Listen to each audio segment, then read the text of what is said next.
Assalamualaikum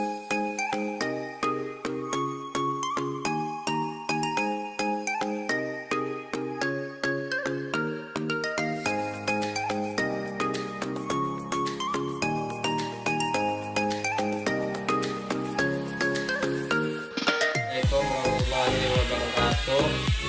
Saya Novalul Anam, NIM 2019-410046, menjelaskan asam amino dan protein yang disusun oleh Yulia Febrianti Savitri, Akmal Sapori, dan Ririn Kurniawan. Di mana asam amino merupakan monomer protein adalah suatu senyawa yang mempunyai dua gugus.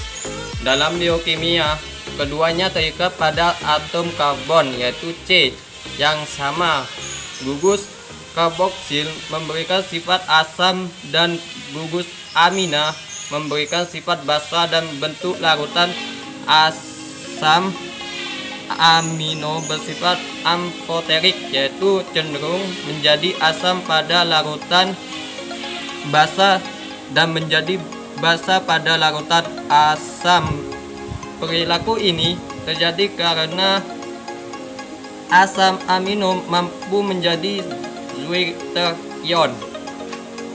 Pada asam amino, gugus amino terikat pada atom karbon yang berdekatan dengan gugus karboksil, yaitu C-min, atau dapat dikatakan juga bahwa gugus amina dan gugus karboksil dalam asam amino terikat pada atom karbon yang sama. Struktur asam amino secara umum adalah satu atom C mengikat 4 gugus amina NH2, gugus karboksil COOH. Klasifikasi asam amino. Asam amino terdapat dalam protein dapat dibagi menjadi 4 golongan berdasarkan relatif gugus R-nya. Assalamualaikum warahmatullahi wabarakatuh. Nama saya Yulia Febrianti Savitri, NIM 2019-410012. Saya akan melanjutkan dari Novalul Anam, klasifikasi asam amino. Asam amino yang terdapat dalam protein dapat dibagi menjadi 4 golongan berdasarkan relatif gugus R-nya. 1. Asam amino dengan gugus R nonpolar atau tertutup, tak tertutup. 2. Asam amino dengan gugus R mengutup, tak bermuatan. 3. Asam amino dengan gugus R bermuatan negatif atau asam amino asam. 4. Asam amino dengan gugus R bermuatan positif atau asam amino basa. Sintesis asam amino. Semua jaringan memiliki kemampuan untuk mensintesis asam amino non-esensial, melakukan remodeling asam amino, serta mengubah rangka karbon non-asam amino menjadi asam amino dan turunnya lain yang mengandung nitrogen. Asam amino juga mengalami katabolisme. Ada 2 tahap pelepasan gugus amino dari asam amino, yaitu transaminasi dan pelepasan asam amino dari glutamat menghasilkan ion amonium.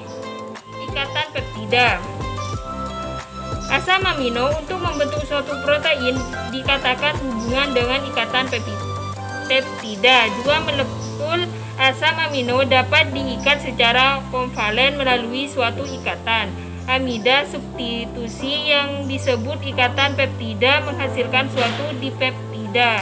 Ikatan seperti ini dibentuk dengan menarik unsur H2O dari gugus karbosil A1 asam amino dan gugus amino dari molekul lain dengan reaksi kondensasi yang kuat. Peran asam amino. Selain berperan menghasilkan energi, asam amino dalam pembentukan protein yang dibutuhkan pembentukan glukosa, molekul non-protein, derivat asam amino, badan-badan keton, dan lain-lain. Assalamualaikum warahmatullahi wabarakatuh. Nama saya Ririn Kurniawan, NIM 2019-4115. Saya ingin melanjutkan penjelasan dari Yulia. Pengertian protein. Protein adalah senyawa organik kompleks berbobot molekul tinggi yang merupakan polimer dari monomer asam amino yang dihubungkan satu sama lain dengan ikatan peptida. Molekul protein mengandung satu sama lain dengan ikatan peptida. Molekul protein mengandung karbon, hidrogen, oksigen, nitrogen, dan kadangkala sulfur serta fosfor. Struktur protein. Struktur primer merupakan urutan asam amino penyusun protein yang yaitu dihubungkan melalui ikatan peptida amida. Struktur sekunder protein adalah struktur 3 dimensi lokal dari berbagai rangkaian asam amino pada protein yang distabilkan oleh ikatan hidrogen. Struktur tersier yang merupakan gabungan dari aneka ragam dari struktur sekunder.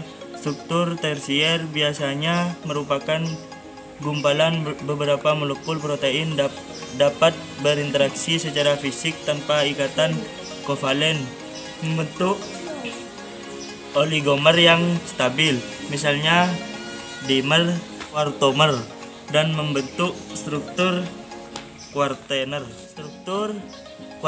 Struktur ini terdiri dari 40 sampai 350 asam amino. Protein sederhana umumnya hanya memiliki satu domain yang terdapat di dalamnya. Proses pembentukan protein. Proses pembentukan protein terjadi selama dua proses utama, yaitu transkripsi dan translasi. Tahap transkripsi ini mengalami proses utama, yaitu inisiasi, elongasi, terminasi. B. Tahap translasi mengalami proses, yaitu inisiasi, elongasi, terminasi. Assalamualaikum warahmatullahi wabarakatuh. Saya Ahmad Fadhoni ingin melanjutkan dari penjelasan teman-teman yang tadi tentang klasifikasi protein. Pertama, enzim. Yang kedua, protein pembangun. Ketiga, protein kontraktil. Yang keempat, protein pengangkut. Dan yang kelima, protein hormon. Yang keenam, protein bersifat racun. Yang ketujuh, protein pelindung. Dan yang terakhir, protein cadangan. Lanjut pada peran protein. Peran protein di sini adalah komponen terbesar dalam tubuh manusia setelah air.